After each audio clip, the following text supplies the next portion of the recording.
ស្នេហារបស់យើងដល់ទីបញ្ចប់ហើយដូច្នេះចូលបងប្អូនទទួលស្គាល់ការពិតសិននៅពេលដែលបងប្អូនអត់ព្រមទទួលស្គាល់ការពិតធ្វើឲ្យចិត្តរបស់បងប្អូនកាន់តែឈឺ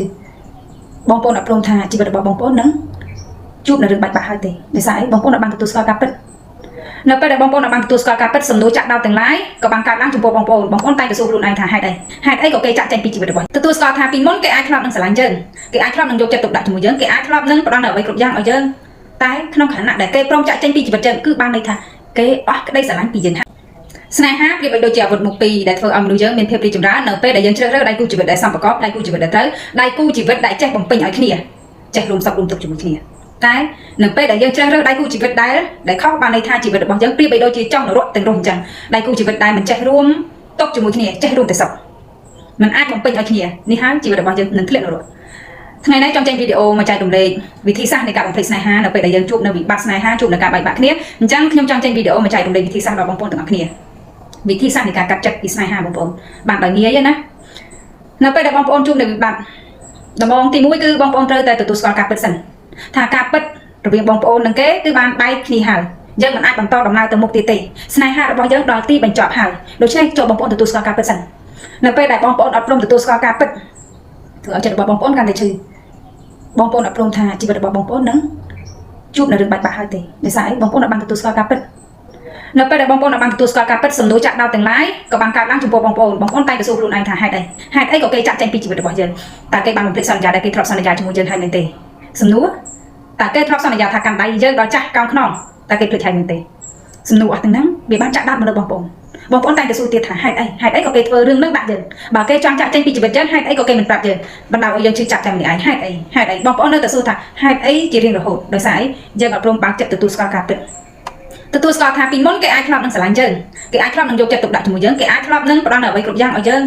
តែក្នុងខណៈដែលគេព្រមចាក់ចេញពីជីវិតយើងគឺបានន័យថាគេអស់ក្តីស្រឡាញ់ពីយើងហើយដូច្នេះបណ្ដោយចុះ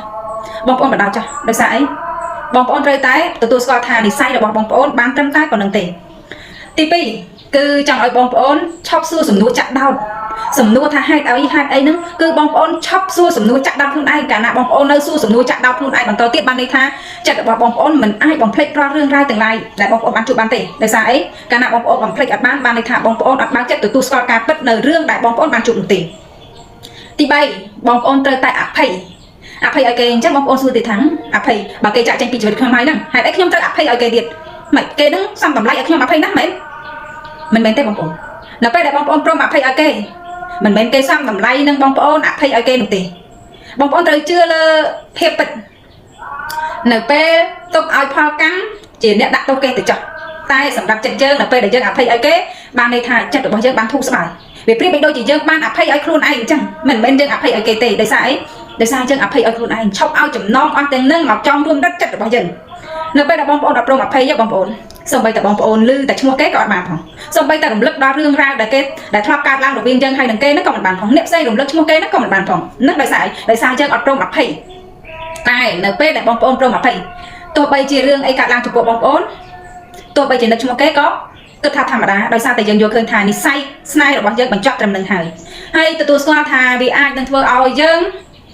ជួបនឹកឃើញរឿងអតីតកាលរវាងយើងនិងគេម្ដងម្កាលប៉ុន្តែបងប្អូនត្រូវចាំថារាល់រឿងរ៉ាវដែលយើងបានជួបវាតែងតែនឹករលឹកដោយសារអីសញ្ជាតិញាណយើងជាមនុស្សធម្មតាប្រកបជានឹកឃើញហើយតែបងប្អូនត្រូវចាំថានៅពេលដែលបងប្អូននឹកឃើញរឿងអតីតកាលរវាងបងប្អូននិងគេចូលបងប្អូនបណ្ដោយឲ្យចិត្តរបស់យើងនឹកធម្មតាចុះមិនបាច់ព្យាយាមបំភ្លេចទេបងប្អូនកាលណាបងប្អូនព្យាយាមបំភ្លេចចិត្តរបស់បងប្អូននឹងកាន់តែឈឺធ្ងន់ដូចនេះបណ្ដោយឲ្យចិត្តគិតធម្មតាទៅហើយបងប្អូនចាំសង្កេតមើលចិត្តខ្លួនឯងថា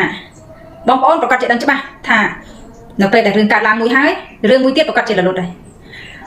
របងប្អូនបណ្ដោយឲ្យវានឹកទៅចោះបងប្អូនត្រូវចាំថារឿងដែលកើតឡើងវារមែងនឹងរលត់ទៅវិញរឿងអកើតឡើងដូច្នេះអត់មានអ្វីថាថេរនៅជាមួយយើងទេដូច្នេះបណ្ដោយឲ្យចិត្តរបស់យើងនឹកគិតធម្មតាបន្តិចទៀតវានឹងរលត់ទៅវិញដោយធម្មតានោះទេដូច្នេះមានតែវិធីសាស្ត្រ3យ៉ាងនេះឯងបងប្អូនដែលជួយឲ្យយើងកាត់ចិត្តបានដោយងាយទី1ទទួលស្គាល់ការពិតទី2ឈប់សួរសំណួរចាក់ដោតខ្លួនឯងបន្តទៀតទី3អភ័យការអភ័យគឺជារឿងដ៏ល្អស្មើនឹងយើងអភ័យឲ្យខ្លួនឯងអរគុណបងប្អូនទាំងអស់គ្នាថ្ងៃនេះចេញវីដេអូមកចែករំលែកបទពិសោធន៍ប៉ុណ្ណឹងបើសិនជាបងប្អូនយល់ឃើញថាវីដេអូរបស់ខ្ញុំមានប្រយោជន៍ក៏សូមជួយ Subscribe Channel YouTube Follow Page Share ដល់អ្នកដទៃឲ្យបានមើលឃើញវីដេអូរបស់ខ្ញុំផងចា៎អរគុណច្រើនបងប្អូនទាំងអស់គ្នា